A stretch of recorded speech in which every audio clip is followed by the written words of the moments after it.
Live from the Central Services office, this is Derailed Trains of Thought.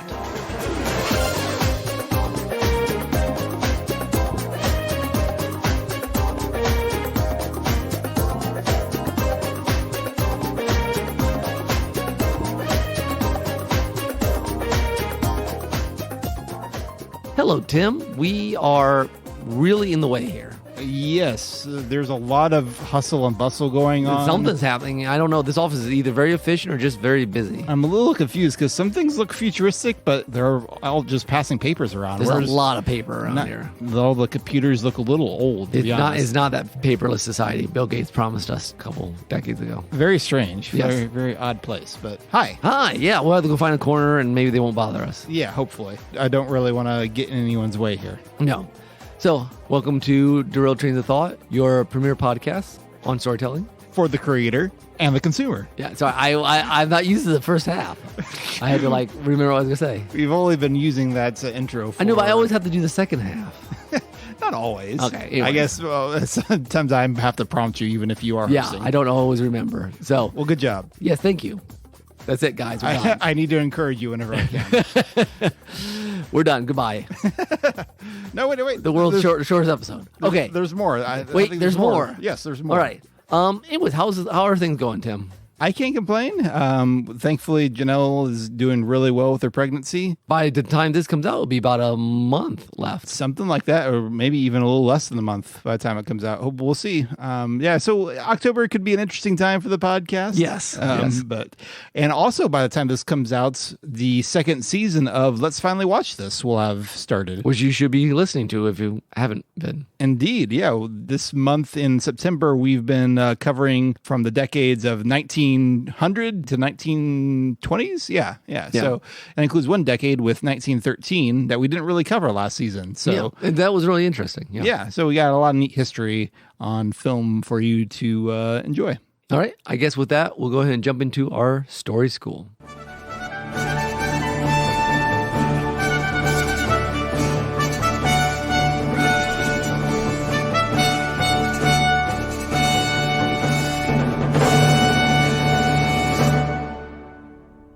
So we were going down the list of ideas we had, and I came across one that I'd written down, I guess, probably a couple years ago now, about just kind of things in stories that bother you. That get under your skin. Get under your skin. So let me start with this quote from Fahrenheit 451, which I think inspired my idea. Okay. Which I guess you told me that you last taught that 3 years ago, so maybe that's when you wrote this down. So I was trying to remind myself what I meant when I wrote it. But there's a quote in it that's from Guy Montag, the main character. And he says, "We need to be really bothered once in a while. How long has it been since you were really bothered about something important, about something real?" And I think there's another quote somewhere in the book that also inspired me, and I don't know where it is at the moment. But this idea that sometimes stories bother you. And is that a good thing? Bradbury's assuming it is. But are all the different ways things get under your skin, get stuck in your craw, get lodged in your soul and won't let go, are those all good? And maybe what's the purpose? As a creator, should we try to get under people's skin or not? Interesting questions, Nick. Yes. Good luck, audience. Go for it. No, so I think there's several categories. I think we'll start with the easiest, most obvious, which is that sort of just like the scary factor, the eerie, the ooh, the disgusting. The disturbing. Yeah, just that visceral reaction. Yeah. This happens most primally, I think, as kids, Yes. Stuff that scares us, movies that scare us as a kid, and then as a grown up, you're like, okay, whatever. Well, because it's not just like it scares, like, oh, jump scare, but it's like it becomes this thing that like I can't do anything anymore. Like I know my sister for a while liked to go to horror movies and she'd watch Blair Witch, and she didn't even walk to her car after to go out of the theater because that movie was very unique at this time and very realistic. I don't know if realistic's the right word, but got under your skin, a lot of people's skin. Well, I mean, it's the sort of stuff that would cause nightmares for kids. Yep. Like sometimes it's just a factor of, I don't know how to deal with this. I remember having nightmares for commercials related to Honey, I Shrunk the Kids, like them swimming in Cheerios and the one getting, which doesn't actually happen in the movie, where like one gets eaten by their parents or something. I don't remember. But I just remember a shot of him like going down his dad's throat and being just terrified by that whole idea. But like, I didn't know what to do with it because like that's, even though that's not something that would ever happen. Yeah. What do you do with that weird imagery that's in your head now? And like cartoons, especially like weird dream sequences. Yeah. Really get on. I remember actually, I think as a kid, we went to Disney World and we went to Mr. Toad's Wild Ride. And sure. At some point, like the train comes at you and then like you go into this hellscape, like it says hellscape, but it's really like fires and dead. You're just like, kid, like, freaked out. Like, what is this? This is supposed to be a fun ride. I'm at Disney World. Why do you do this to me? Yeah. No, animation sometimes is on the edge of that knife. Like, I remember sometimes having nightmares on Looney Tunes stuff, and I used to watch Looney Tunes all the time, but every now and then, like, your brain would process something just slightly differently, and you'd be like, what? I remember there was this one cartoon where Daffy Duck is hosting a game show, and he puts Porky Pig through these sadistic games, which I watched that cartoon many times, and then every now and then I'm like, oh, wait, this is, if you take it a little more realism or a little more like you start thinking about it in a certain way, be like, wait, what is this? So I guess what this shows, I mean, obviously some of this is just, I feel like there's a dream sequence in some cartoon, I can't remember. It's probably a Don Bluth one or something like that. Because it's just like, what is going on? Probably All Dogs Go to Heaven. I've only ever seen that once because we were all like, what the heck was that? Yeah, very old memories of some movie I saw at the theater, and then it just wouldn't leave. You know, it's like what do they call it, earworm? Yeah, but not good. Yeah. We've touched on this a little bit when we had a whole episode on the, what did we call it? The weird, the bizarre, and the ugly. Yeah. But I do think like being bothered in that way is more, especially when you're young, more you trying to come to terms with the world. Come to terms with what's real, what's pain, some of these dark parts of the world can be discovered even through relatively, I won't say innocent because they're not, but like cartoonish, benign methods. Just because, at some point death starts being real, or pain, or loss, or, these things. Philosophically, I think a difference between just the primal aspect of that is weird and not unfamiliar can veer into the like realization of, oh, there's something wrong here. There's something wrong with the world. And that can follow us into an adult reaction to something disturbing in a movie, whether it's a horror movie or something else. Just the idea of like, there's a video game series that had an anime spinoff called Danganronpa, which had some moments like that, sometimes with characters that you had come to love getting brutally killed. But I remember in the anime, there's this one part where this teacher gets brainwashed and like it completely changes her personality and it's never fixed. Oh, wow. And that's kind of a disturbing, like, I've seen plenty of things where like someone is brainwashed and like, hey, snap out of it. And later they do. But this was like, no, the rest of her life, as far as we know, she was had completely different motives. And one that feels wrong in terms of like robbing someone of their free will, but also just any time where, this was really a thing for me as a kid, where the bad guys won, just felt so wrong. I feel like kids get more of this style too, because they haven't quite separated story and reality in the same way. Like they flow together a little more. Nowadays, like, someone gets brainwashed in a show, you're like, your brain's telling you that's a show. Like, we're watching for the drama, for the interest. Now, some really good shows can still break that down, even adults. But I think it's harder because we've been exposed to so many different tropes and beats, and we've analyzed it on 140 some episodes, and we give ourselves a little bit more distance from the reality of the horror of evil. And I think the downside too then is, as kids then, or even as adults, if you get some movie that really impacts you, just reveals some terror in you or some dark spot, is movies are very emotional. We've talked about that, very visceral sometimes. How do you balance that? How do you find an answer? Do you just go, well, I watched Waiting for Godot, life's useless. Like it's The Strange or whatever. And I think for kids especially, they got to figure out, okay, I lived this thing. How do I process it in such a way that it's not true? Or if it is true, how do I live with it? And I think as a Christian, like if I'm working with my kids, like we can say, we have various things we can tell them, like about God, about him being in control, about praying and all that stuff. But so it can be a really good opportunity if you have answers, but like if you don't, or you just have trouble making it as real as that show was, it can be hard to process. Yeah, that's an interesting point. I mean, on a kid's level, just tell them God is bigger than the boogeyman. Yeah. I was saying that the other day in the car, and all my kids started joining. Like, yay. And that's one level of it.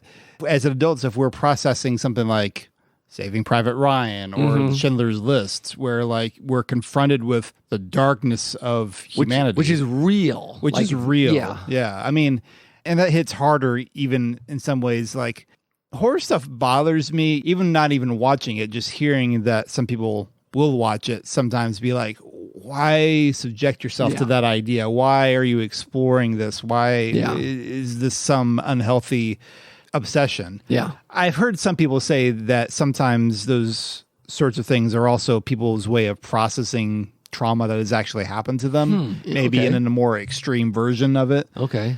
So I guess there's that aspect to it. But regardless, as adults, we still kind of have to figure out how do we deal with the darkness of the world. And sometimes we need that reminder of, because it's easy the whitewash things. It really is, especially living certain, like I live in a relatively innocent space. You know, I teach Christians. I mean, not that everything's perfect, but it doesn't have that same level of darkness. Watching Broadchurch. I think we talked about it on the podcast, but especially season 1 and 3, there's just some really truthful, ugly parts of life, and you're just like, okay, this is a thing you got to process. I think that's some people felt that recently watching Sound of Freedom. Okay, like my parents-in-law, saying like, okay, watch it. What do I do about this? Sure, because that's about human trafficking. So I guess it is important to be bothered. To go back to Bradbury's idea in some of these ways, because we got to figure out, okay, this is a real part of life. Not that we want to just say, I need to be real, and the more real, the better. But also, how do we be compassionate to this? Are there ways in which we can help? The follow-up to these stories is pretty important. Yes. I mean, subjecting yourself to violent material and then just letting it sit is probably not healthy. No. I'm not sure it's good to make a story like that. Like, what's the point of just saying, here it is? Yeah. No, it's true. I don't think that there's a whole lot of value to things that are like the torture porn category that people talk about with the Saw movies or that sort of thing. I don't think suspense just for the sake of suspense is not meaningful. You need to have some worthwhile thought and idea in there, and I don't know that those movies do, at least from just hearing about it from the outside.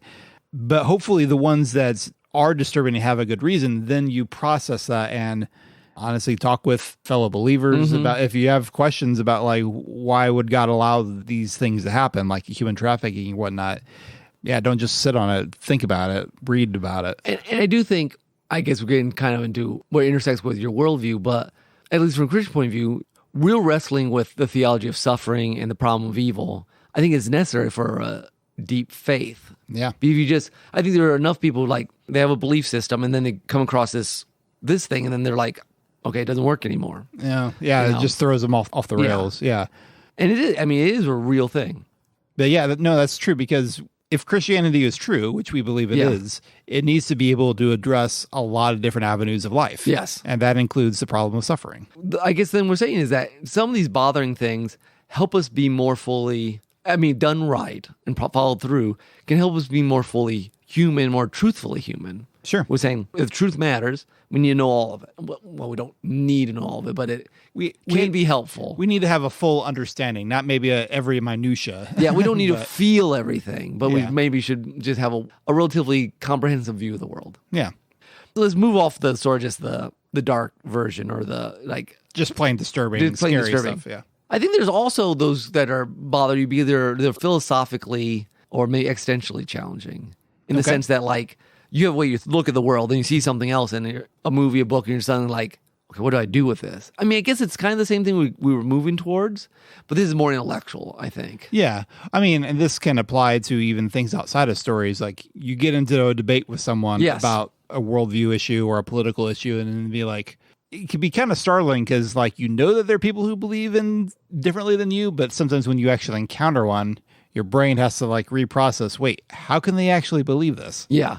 Or I think I've felt it sometimes as bothering, sometimes where like, it seems like everyone loves a certain thing and watching it, don't understand it. And it bothered me like, okay, what is everyone seeing this thing? Not that I want to like it, but I want to get, what is this saying to people? So I can just understand people and the world. And One of my most recent examples, it's still a couple years old now, is I read, I think we talked about on the podcast at some January episode, Always Coming Home by Ursula Le Guin. It's like 400 pages. She builds this amazingly complex world. And there's a lot of things like abortion in it and certain religious beliefs. And the thing is, she sells it absurdly well. And the whole time reading, like, I don't agree with this, but where do we split off? And it was one of those books that my brain just kept coming back to, being like, okay, what do I do with this? I think that was really, in the long run, helpful because, I don't want to just say, well, I'm wrong, or just say she's wrong, but like, okay, where is this? Where does this go with? And it was a really powerful, I give her major props, a really powerful presentation of a worldview that's completely different, not completely, many ways different than mine. And I thought was a good, because books are dialogue. Books are dialogue between you and if you're reading right, between what they're saying, what you're saying. And I think that sometimes the dialogue is challenging. Sure. Just for reference, you talked about that in Sidetrack 12 when we did, it was originally cut from an episode. Oh, okay. That's our Bits and Pieces one. Okay. So anyone who wants to listen to that, go check out Sidetrack 12, Bits and Pieces, to hear Nick's full thoughts about Always Coming Home. Ursula Le Guin's quite the writer. Yeah. But yeah, I was trying to think if I have a similar example to that. I mean, I think my other examples would be things that you and I have, that I think might fall more into the next category. But I do think Neon Genesis Evangelion might have some of this. Although that one doesn't necessarily present, well, I guess it does kind of present some of what it's exploring as a worldview, kind of, sort of. It's a lot of, I mean, the creator was dealing with his own depression in the process, and some of that comes out. But I just remember, it's almost impossible to go through that series Not be bothered somewhere along the way by the ideas and the wrestling with identity and all the things that is Ava. Which I think is probably at the heart, the most natural reading of Bradbury's quote here about how long has it since you've been bothered. I mean, it's a book, Fahrenheit 451 is a book about books. It's about not censorship, about reading and interacting with the world, finding both all the wondrous things in the world that they're dead into through various things. But also, I think this idea just books bring a world to you, and there is something good about having a world presented to you that you're like, I don't agree with this world that's being presented. Yeah. I guess a documentary that made me think that way along those lines, Fahrenheit 9/11. Okay, yeah. Speaking of Fahrenheits, I remember just watching that, having a dialogue. It's like, yeah, but wait, you're skipping things. You're being very selective in what you're presenting. And this is something that was apparently very persuasive to some people, but not to me.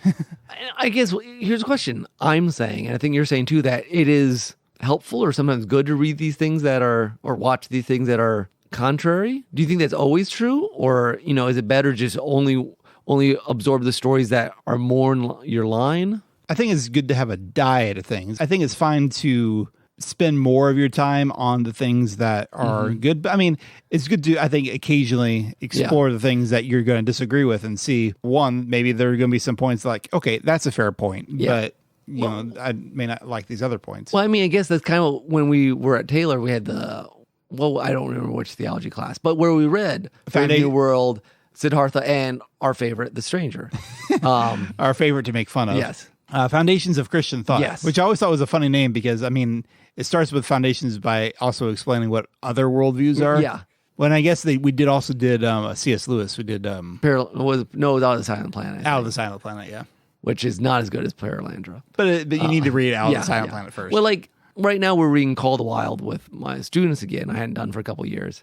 And I sometimes tell them, like, guys, it's a great book, but Jack London is coming from a much more social Darwinist point of view, and some of this you might not like. I mean, like the dog just gets beat to pieces in the first chapter, and all my animal loving students are always like, "Why are we reading this?"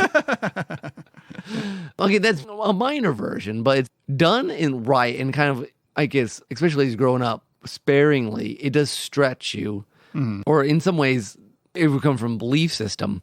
It can inoculate you, saying like, "This is a real thing people believe." Wrestle with it. Yeah. But in in confines of safety for children, I'm talking more for that. Sure.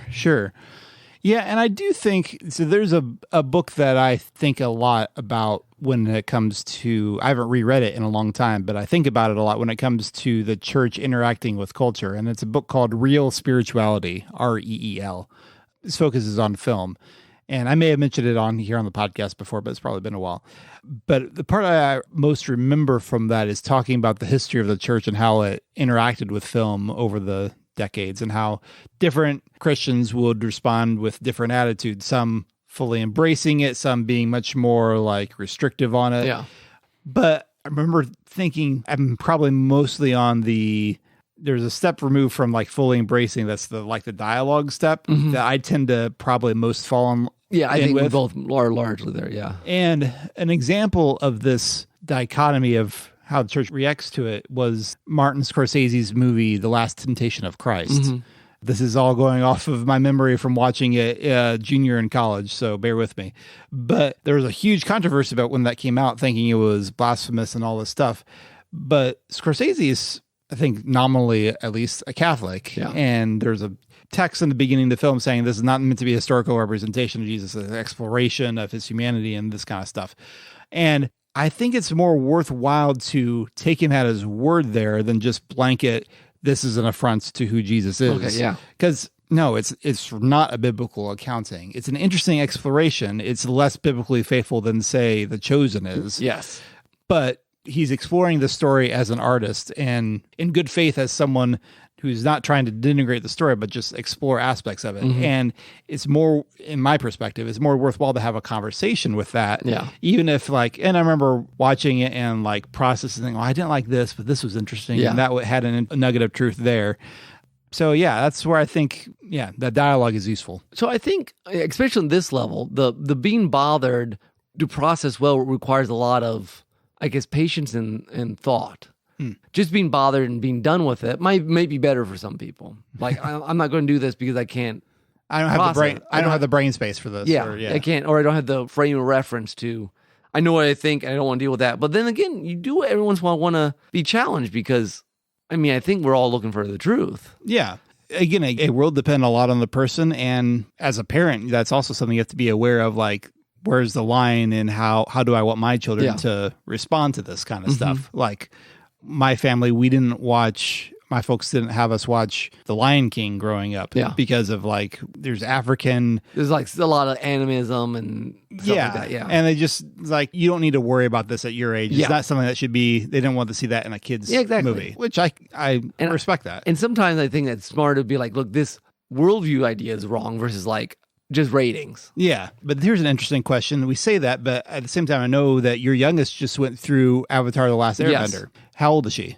She is 7. 7. Okay. So, but you felt because I know there's definitely a lot of Eastern. There's a lot of Eastern stuff. Yeah. Eastern stuff in there. Did you ever have a quandary about is she ready for this? Or? I guess with Mercy, not, partly because I think even when we started, we kind of said, hey, this is, and she's pretty good about figuring out what's real and what's fantasy, just fantasy made up stuff. And I think she's pretty good at it. But yeah, with some kids, you might not want to. Yeah, but have questions you may not want to. I don't think our perception, and we watched some of the early ones with her, was that she's not going to take it as true. She's going to take it just like Once Upon a Time sort of stuff. Sure. It just as I'm on the threshold of being a parent. It's hard, because it's the sort of thing that I'm thinking of more, and the needs for kids are different than the needs for a teenager. Yes, and every adult. kid's very. It's interesting because recently we had to watch some Doctor Who with our 2 oldest, and we waited for a while because it's a little scary heavy and stuff like that. Yeah, but Serenity loves it. Theo says he doesn't. Somebody says it gets a little too much for him. Interesting. And I think some of it's Theo does great with fantasy, full-on fantasy. When things start blending with some real, I think Daleks are fine, but like the Satan Pit episode, where it's it's kind of religious, but it's kind of, So when things get blended, it just gets under his skin. My sister Danielle, who was a guest on the podcast earlier this year, growing up, she had a very similar thing. There's parts of Doctor Who that were a little too intense, probably because of that blending, but she loved the Jurassic Park movies. Yeah. Because she's they're dinosaurs. I'm not that. The same Phil loves Jurassic Park. Yeah. It's just, there's levels of it's that separation. Which shows can you watch and you're, this is complete fiction, and you can separate yourself and what is not for you. You can't keep the distance. Yeah. I think knowing that's really important too. Yeah, and I think that makes sense for your kids on both a primal and a philosophical level. Yeah. Like, Yeah. what are you going to be okay with them wrestling with? And maybe for yourself too. I mean, Yeah, there's certain that's things true. like I can't watch that. Like maybe it's okay, but that's just going to get under my skin, or that's going to, or even just with questionable content. Like no, that's going to just those curse words are going to just seep in and be straight. I don't need to see that nudity. Yeah, And yeah, that's true. And then I think the third level we were talking about, which is kind of different. This is more just story, I guess. Okay. It's kind of that reconciliation. Like, how do you take something that doesn't? This happens. I know you and I have had this, where you watch something and you liked it, but you can't make the pieces fit. So it just sticks in your head and it bothers you because you're like, it should work, or it doesn't work like I thought it should. Yeah, or I think something's working, but I don't quite understand what they're going for. Yeah. Yeah, we've talked about that most recently with The Prisoner. The Prisoner. Like we watched the last episode, which was a fabulous finale. Like the finale was trippy as all get out. It was very true else. to the show that is The Prisoner. But also one of those that like for at least a week afterwards, we just kept like throwing ideas back to each other. Like, what about this? What is? And we did. It's just you got stuck. If you heard us talk about it on the Weekly Hijack, you heard some discussion. The discussion went way longer after that episode. Believe me. I mean, it was at least a week or two. We met back here, and then we were just like we spent like an hour talking about that episode again. We read interviews with the creator, the star and creator, and I mean, it was delicious in some ways trying to decipher that. It felt like, looking back on it, it felt like a rehash of the Lost Days. And maybe it's interesting because maybe that bothering is at the root the same as all the other, which is you're looking for meaning. It's a search for meaning. Being bothered by a story, something like how you thought the world worked, what it means. You can't quite make it work out again. You gotta fit all the blocks. You gotta make the Tetris. Yeah, because even if it's just a story, you're like, someone made these creative choices for a reason, and I got to figure out what that reason is. Because like, if their brain works in this way, I want to understand it. Yeah, and I think most people's order, even they say that there is no order to the universe, they want order to the universe, and we believe there is order to the universe. So we got to figure out. We can't figure out everything because we're not omniscient, but we want to be like, the world we understand, does it make sense? And stories are people's exploration of what's real and what's true and what's beautiful. And we all have that own idea of our own. And when we come across one that's like, wait, you think that's what we need to know? Yeah. We want to know. We need answers. We need answers. In the case of The Prisoner, it was a case of really masterful, clever storytelling. Maybe not perfect, but interesting enough. There are also cases where you'll be like, okay, that bothered me. Why didn't it work? Yeah. Or like, what were, sometimes it feels like a story is trying to confuse its audience. Sometimes you don't think it's trying to confuse its audience, but it did anyway. Yeah. And so you just, you got to make it work somehow. Yeah. So I think in lots of ways, one of the, and I keep coming back to this, done right, done in the proper dose at the proper time, being bothered is a really good, in some ways, growth exercise. Sure. In both, maybe not only just like what you believe or what you think is true, or maybe just facts you hadn't reconciled with, but also just like in the understanding of story and the art of it and how do we process it, all those questions. Yeah. And I think from a creator perspective, I think it's important to be intentional about the parts that you want to bother your audience, the parts that you want your audience to be bothered by. The shock value, I don't think is something that a Christian should go for. Yeah. For shock value on its own is not a healthy thing, I don't think. I'm not, like, as a creator, I don't do a lot of things that I think are like, oh, this is going to be under your skin. But I think there's probably 2 or 3 instances. One that I remember people saying got under their skin was in a girl called Snort. During the Lady Lillian section, there's this weird scene where she's basically just like licking all her food and putting it back. And it's a very disturbing. That's just one part of a lot of weird stuff from Lady Lillian. Yeah, that's true. And I think as a writer, my point was just to slowly unveil this, like what you thought was a good person. There's something deeply wrong here. And hopefully you didn't just see it, but you felt it.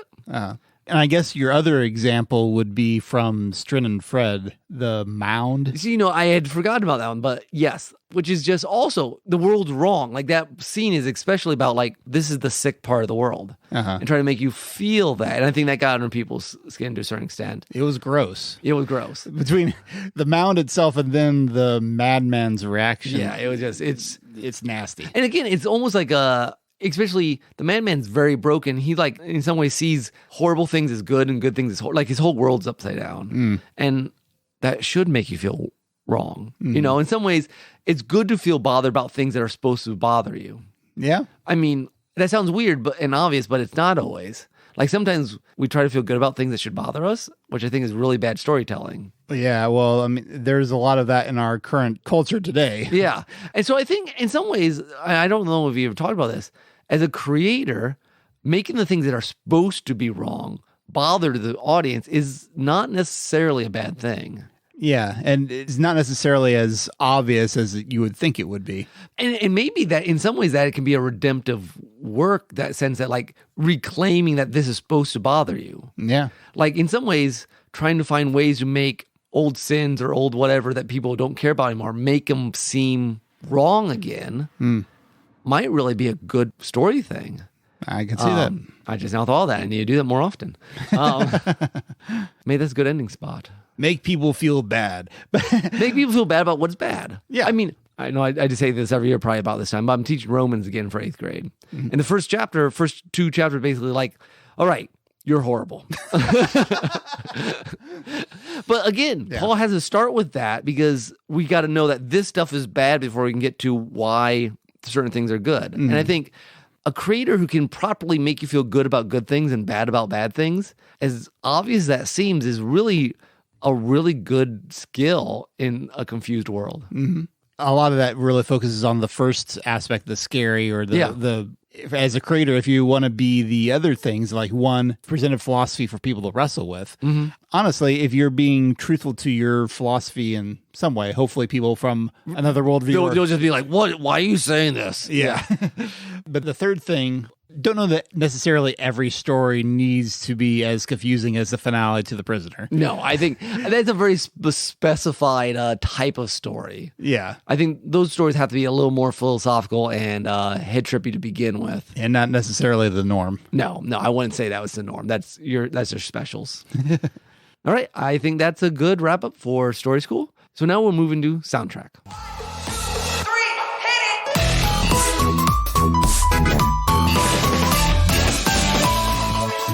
So something in video games that used to kind of creep me out a bit as a kid sometimes was the game over screen. Because you're really living I was talked about as a kid, you had this very innate sense of the good guys have to win. Yeah. And when you get a game over screen, you're like, wait, I remember the game over in the arcade version of Final Fight. Okay, yeah. Which is a classic beat 'em up, go rescue your girlfriend thing.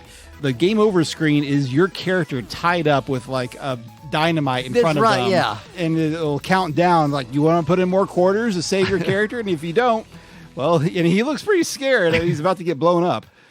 But the other game over screen that I remember kind of freaking me out was for Zelda 2, The Adventure of Link. For one, when you died, Link is like, has his blink as if he's in great pain. And then there's this silhouette of Ganon, the main villain, just laughing evilly. And it's like, that's not the way this is supposed to work. And it didn't help that Zelda 2 was a hard game. Yeah. But anyway, so I'm taking a remix from that game. This one is called Do You Need a Light? And it is by The Platonist. Even though that was a pretty creepy setup, this song is actually much more chipper than that. Yes, so yes, it is. I hope you enjoy.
So that was fun. I enjoyed that. Not near as scary as dying. No, not so much.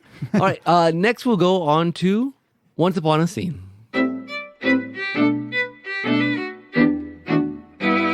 So last month, we played this clip.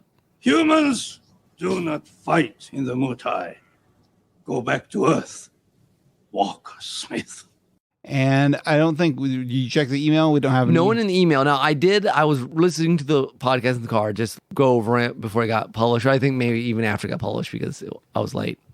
And I asked my son, "Hey, do you know this?" And he's like, "That's that knockout one from Babylon 5, right?" I'm like, "Yes." So I'm going to say he got it. Yes.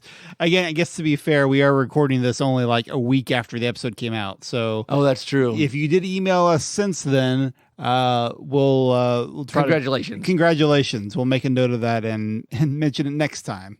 But yes, TKO, which we've called probably the worst episode of Babylon 5, although as for filler, it's also quite funny. It is. Especially if you watch it with other people like we did for the Weekly Hijack.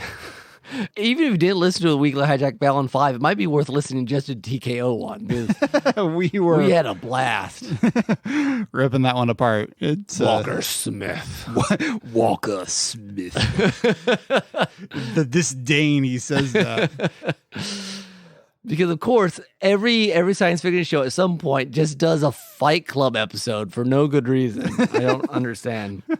Anyways, that was interesting, regardless. Last month. So we have a new one for you this month. Yes. So, Tim, can you cue it up? Here it is.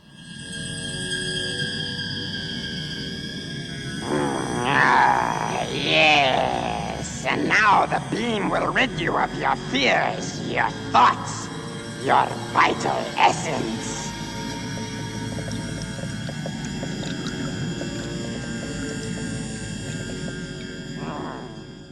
Well, that sounded ominous. Yes, and I won't say what it's not from this time. Oh, yeah. It's clearly from The Stranger. Yeah, obviously. I mean, that voice is very like whatever the stranger's name is. I'm sure Albert Camus had that voice in mind. Oh, yeah. He's French. Is like, we all sound like this. No. No, all right, folks. Tell us what story that is actually from, and you will win some excellent kudos. Maybe some fortune cookies. You're getting ahead of yourself. Yes, I am. It's called Foreshadowing. Oh. Anyways, yes, please send us in by email, Derailed Trains. Send us in? Oh, send your answer in. Okay. Derailed Trains at gmail.com. Yeah. Our Twitter thread is derailed_trains. Or X thread. Oh, well, yeah. I guess. Does anyone actually call it X yet? I don't know, even get on it, so I don't know. Everyone's like, Twitter, I mean X.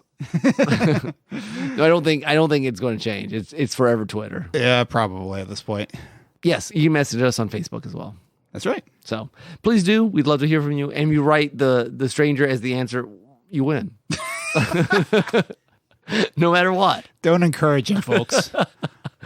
Anyways, we thought it's been a while since we've done our next segment, which is a bit of story.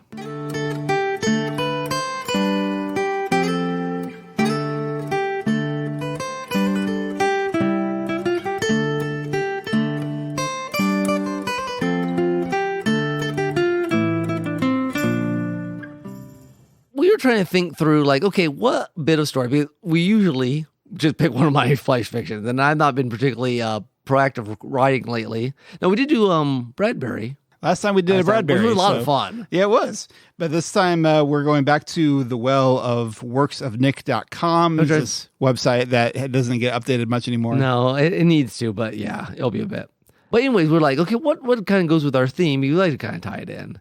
And we found this one called I Don't Open Fortune Cookies Anymore. So which you wrote, looks like 3 years ago. Yeah. Wow. June 9th, 2020. I just feel old. Yeah. I wasn't 40 yet at that point. Whoa. Almost was. Oh. Anyways, yes. Any case, without further ado, I don't open fortune cookies anymore.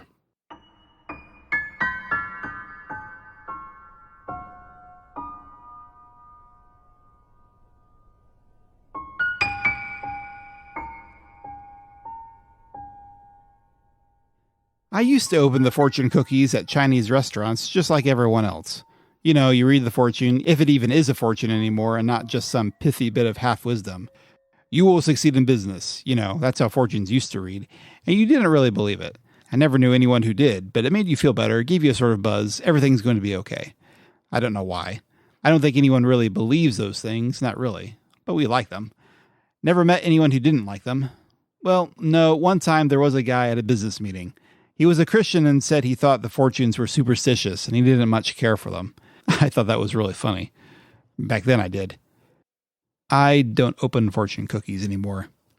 It's stupid, I know. I'm a sophisticated guy. If you knew who I am, dug a bit on the internet, you'd figure out I'm no slouch. I've made a lot of money. I've been all over the world. I've got some famous people's numbers in my phone. You'd recognize their names if I've mentioned them. So I'm busy. Addison's busy too. Always was. She's independent. We used to share each other's electronic calendars. She can tell you everything I'm saying is true. I wouldn't make this stuff up. The first time I noticed, at least, was about 2 years ago, September 24th. I know the date because it's still in my calendar, 1:32 p.m. on September 24th. It said, dip, tie, and coffee, sitting there just like it was a meeting or a video conference. I saw it that morning, probably around 6:30 when I was looking over my schedule. I stared at it. I thought maybe Google was testing something, or maybe it was one of those weird celebrations or obscure events they're always making a big deal of. I don't know. It irked me, but I had to get moving. Traffic was worse than ever with the end of the season construction, and Addison insisted on trying to talk to me. I forgot about it. Later that day, guess what? Boom. Idiot move. Somehow the end of my tie dropped into my coffee. It's never happened before or since. I didn't even make the connection at first. I was so mad at myself. I didn't verify the time, but I'm sure it was 1:32. I'm sure it was. Then it just started happening. Not all the time, just enough. 7:37 a.m., answer wrong number. 6:19 p.m., finish fifth coffee. 1:51 a.m., get up to relieve yourself. 2:20 p.m., open umbrella before downpour begins. They were all like that. Idiot things like telling me when I'd get a paper cut, or that some guy would honk at me, or that my computer would reboot for an update. Stupid stuff. Stuff no one cares about. Stuff you don't bother telling anyone about because it just doesn't matter. It freaked me out. I thought at first it might build to some horrifying revelation, like a car crash or cancer or downsizing. Even when Addison and I started going through major stuff, nothing. That I'd fumble my keys at 7:01 when unlocking my door, yes, but not that she left to stay at her mom's for the weekend. What is it that knows the most mundane events of my life? I keep trying to figure that out.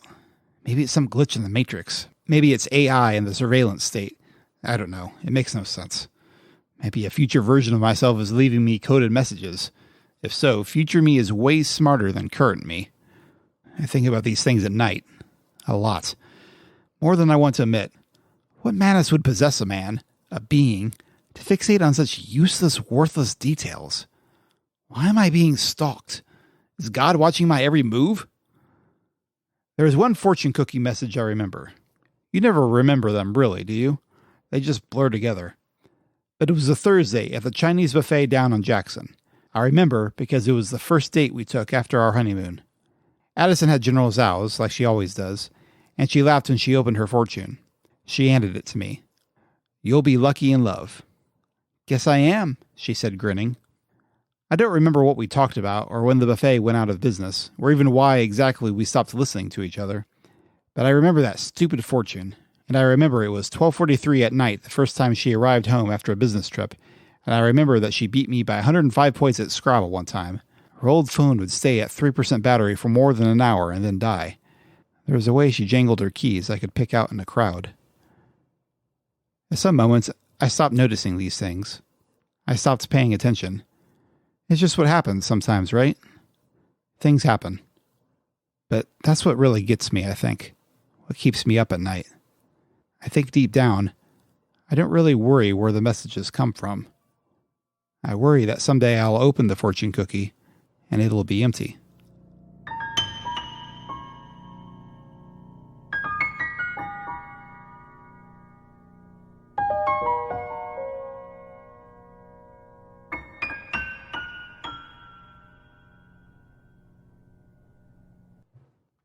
All right. Well, thank you, Tim, for reading that. You did. You made it sound better than I remember writing it. Well, thank you. I that's a real compliment. Yeah, no, interesting story. So this will sound weird asking you a question right after I read it. Yeah. So he was getting messages on his phone calendar. Yeah. But the fortune cookie was a separate thing. Yes. Okay. I think it's just the idea, the connection, the you remember the fortune cookie was this random thing. And then and he connected that with the random things that would pop up on his phone that Yeah. were predicting future things. It was because it was like he was getting mundane fortunes on his phone. Yeah. Like little glimpses of the future. But I mean, it's kind of like that. Yeah. And I mean, and obviously the parallelism sort of like, he used to remember all the mundane things about his wife and doesn't. And now it's like, well, whatever being is doing this, maybe they won't stop caring too. Okay.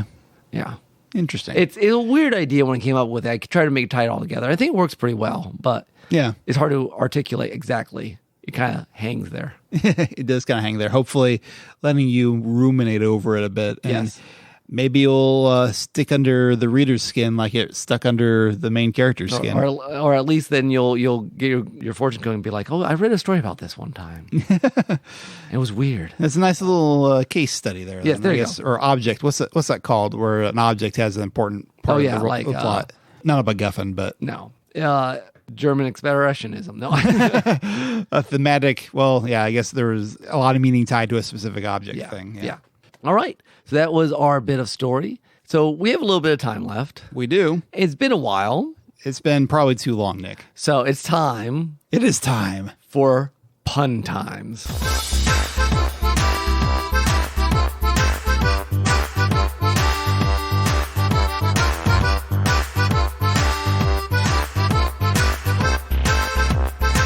Yay! Yay, yes, it's back. Fun times. It's been almost a year, Man, Nick. It's I think crazy. I think we should stop all our podcasts and just do pun times once a week. Our audience go through the roof. Or we would lose what little audience we have. Yeah, that's true. Yeah. But yeah, puns stick with people, right? Don't they? They get under people's skin. They get under people's skins at least. My dad puts up puns all the time. He has a pun calendar, a joke calendar, and he just puts them on Facebook just for fun. I've noticed that. I wasn't sure if that was your dad or your mom, but that's my dad. He loves his pun calendar. okay. Well, we need a theme for our pun times here next. Well, we've been talking about things that get under your skin. True. So how about body parts? It's as good as anything else we could. Yes. We could. Well, I'll hand it to you. It was your idea. I don't know if I want the credit, but thank you. Hopefully, I didn't just put my foot in my mouth. No. Well, we needed something. I had to think about that a little bit. All right. Well, if you knows it, you knows it. He who has ears, let him hear, if you dare. Yeah, it's neither here nor there.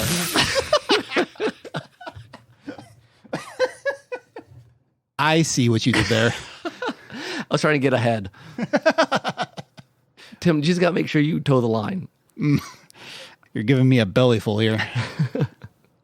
It's not quite fair, but if you have a, I know this is not going to work, but it would be great if you get the word uvula somewhere, if you can swallow it. Got a couple of mine, but they're better. Response. So I'll get a good solid one so you can respond. Yeah. I'll thigh real hard. You'll thigh roll hard. Nice job, Nick. You nailed it. Well, sometimes I'm on the ball. Well, thanks for paying attention. Doctors say that laughter is best medicine, so I guess puns will heal you. I'm trying to figure out another good one that I can low bet you. Wow. Okay. Well, the real reason that Eve ate the fruit. No. She was jealous because it was Adam's apple. It was Adam's apple? Adam's apple, yeah. Nick, don't give me no lip. Just ribbing you. I was close. She almost got me by a whisker. All right, Tim, I must ask you a question. I'm all ears. Did we already do an ear one? I think we might have. That's okay. We have two of them.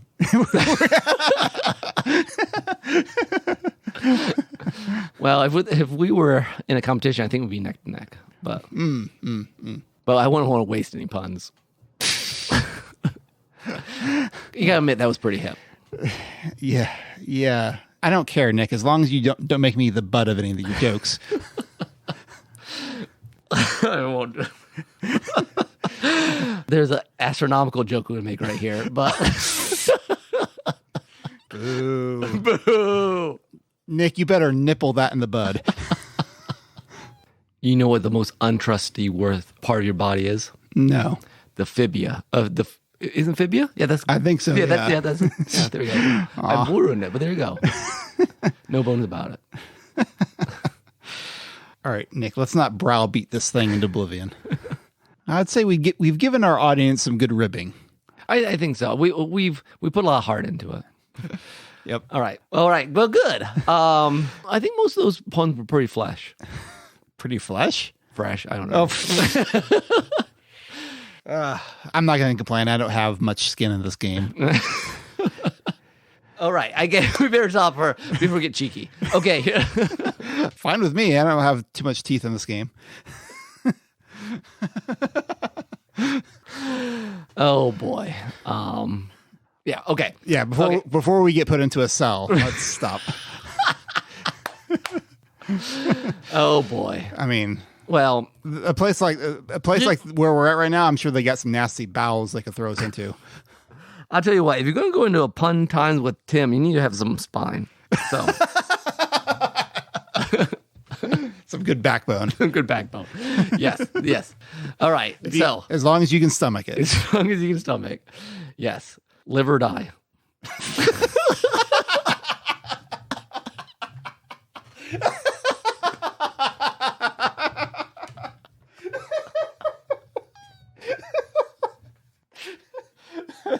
Okay, you win. If I go to get pancreas in there, we'll be set. Live or die. Are you kidding me? Okay. I gotta. That's good. I gotta keep my chin up. All right. I think are we actually done with pun times now or not? Maybe. All right. No. All right. I'm good. All right. Serious now. Back to serious. Serious. Okay. So, thank you everyone for putting up with pun times. Sorry to be such a heel. I really want to keep finishing up one more, but that's it's hard to resist trying to get the last word. Yeah. Yeah. With the Yuval thing. No, I can't figure it out. Oh, I went over my head. Yes, exactly. So, anyways, I think before we drag this into overtime, I don't know. I know everything. You're just waiting for me to say something. I know. We're like neck deep in these things by now. You're doing our actual wrap up. I'm thinking about it. Can't keep kicking it down the road. Oh yes. Okay. So real wrap up. Okay. Thank you, everyone. We're still we're gonna get out of here one way or another. These office guys, they are not looking happy at us. Like no one's nearly this cheerful at this place. No, they're not near this cheerful. They are. They seem like they would really just like to fly out of here. Yes. But that wasn't really a pun, just more of a oblique reference, I guess. Yeah. Anyway, okay, we'll be good now. So if you want to cheek us out, you need to go to Stop. Derailed Trains of Thought.com. We would love to have you visit us. Wonderfully. We will still be sane, hopefully, next month. You can check out this website. Also, please check out Let's Finally Watch This Season 2. The podcast for casual movie fans who have always meant to watch classic movies. Yes. And follow us on a podcatcher of choice. Feel free to tell your friends, your family members, your boss, your dermatologist, whatever. Yes. Your midwife. Yeah. Yeah, I guess I don't have one of those, but oh no, my wife does. Yeah, so that's true. Yeah. Okay. It's on the brain. Yes, it's on the brain. Yeah, you're gonna have to make some womb for another kid.